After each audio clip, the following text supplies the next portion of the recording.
Guntur mutton biryani అండి. ఎంతో టేస్టీగా, యమ్మీగా ఉంటుంది. రాయితాతో తింటే అసలు సూపర్ టేస్టీ. ఎటువంటి రెస్టారెంట్‌కి వెళ్ళాల్సిన పని లేకుండా ఇంట్లోనే ఈజీగా రెడీ చేసుకోవచ్చు. ఎలా చేయాలో చూపిస్తాను. వచ్చేయండి. చాలా యమ్మీగా ఉండిద్దండి.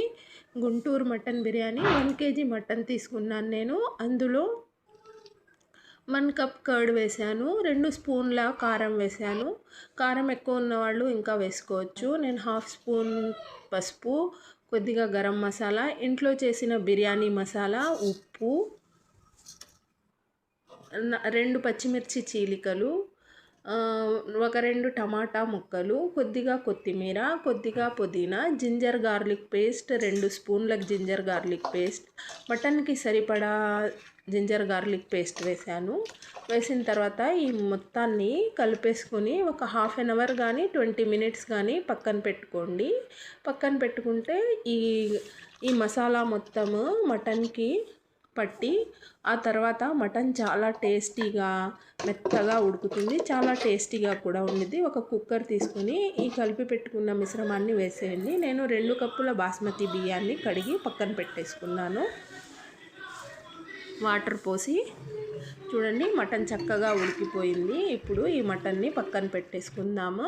ఆ తర్వాత ఒక బౌల్ తీసుకుని అందులో 4 స్పూన్ల నెయ్యి, 2 స్పూన్ల ఆయిల్ వేసుకోండి. వేసుకున్న తర్వాత హీట్ అయిన తర్వాత హోల్ గరం మసాలా, యాలుక్కాయలు, చెక్క, లవంగ, షాజీరా వేసేసుకోండి. అది కొద్దిగా ఫ్రై అయిన తర్వాత అందులో 2 నిమ్మకాయ సైజ్ అంత ఉల్లిపాయలు కూడా వేయండి. చూడండి, ఉల్లిపాయలు చక్కగా వేగిపోవాలి. మరీ అంత రెడ్డిష్ కాకుండా, మరీ అంత వైట్గా ఉన్నప్పుడే కాకుండా కొద్దిగా రెడ్డిష్ వస్తూ ఉన్నప్పుడు అందులో మటన్లో 2 స్పూన్లు వేసుకున్నాం కదా జింజర్ గార్లిక్ పేస్ట్. ఇప్పుడు ఇందులో కూడా ఒక 2 స్పూన్ల జింజర్ గార్లిక్ పేస్ట్ వేసేసుకోండి. చూడండి, ఈ విధంగా చక్కగా వేగిపోతుంది. ఉల్లిపాయలు వేగిన తర్వాత 2 స్పూన్ల జింజర్ గార్లిక్ పేస్ట్ వేసాను నేను. వేసి చక్కగా ఫ్రై చేయండి. ఫ్రై అయిన తర్వాత పుదీనా వేయండి కొద్దిగా. ఆ తర్వాత ఇంకొద్దిగా టమాటాలు వేయండి. ఒక టమాటా వేసాను నేను. కొద్దిగా కొత్తిమీర వేయండి. ఉప్పు ఇందాక వేసుకున్నాం కదా మటన్లో. ఇప్పుడు రైస్కి సరిపడా ఉప్పు వేసుకోండి. ఉప్పు వేసుకున్న తర్వాత కాసేపు మగ్గనివ్వండి. ఆ తర్వాత ఒక కప్పు రైస్కి 1.5 కప్పు వాటర్ లెక్క. ఆ విధంగా నేను 2 కప్పులు తీసుకున్నాను కాబట్టి 3 కప్పుల వాటర్ తీసుకున్నాను. వాటర్ వేసేసి ఎసరు మరిగిన తర్వాత ఇందాక కడిగి నానబెట్టిన బాస్మతి బియ్యాన్ని ఇందులో వేసేసుకోండి. ఈ విధంగా ట్రై చేసి చూడండి. చాలా టేస్టీగా ఉండిద్ది బిర్యానీ. చాలా బాగుండిద్దండి. వేసిన తర్వాత మొత్తం ఒకసారి కలిపేసుకోండి. మొత్తం ఒకసారి కలిపేసుకున్న తర్వాత ఇందాక ఉడకబెట్టిన మటన్ పక్కన పెట్టుకున్నాం కదా, ఆ మటన్ని కూడా ఇందులో వేసేయండి.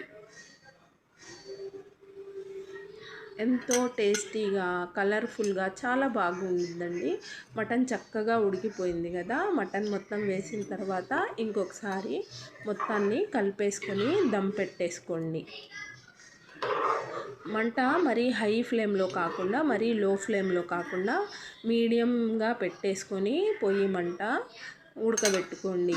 ఇది చక్కగా దమ్ అయిపోతుంది. ఇంకా చూడండి, ఎంతో టేస్టీగా యమ్మీగా ఉండే మటన్ దమ్ బిర్యానీ రెడీ అయిపోతుందండి. ఇంకో 2 నిమిషాలు నేను దమ్ పెట్టాలి. ఒకసారి మొత్తము కొద్దిగా ఉడికిన తర్వాత చెక్ చేస్తున్నాను ఎలా ఉందో ఏమో అని.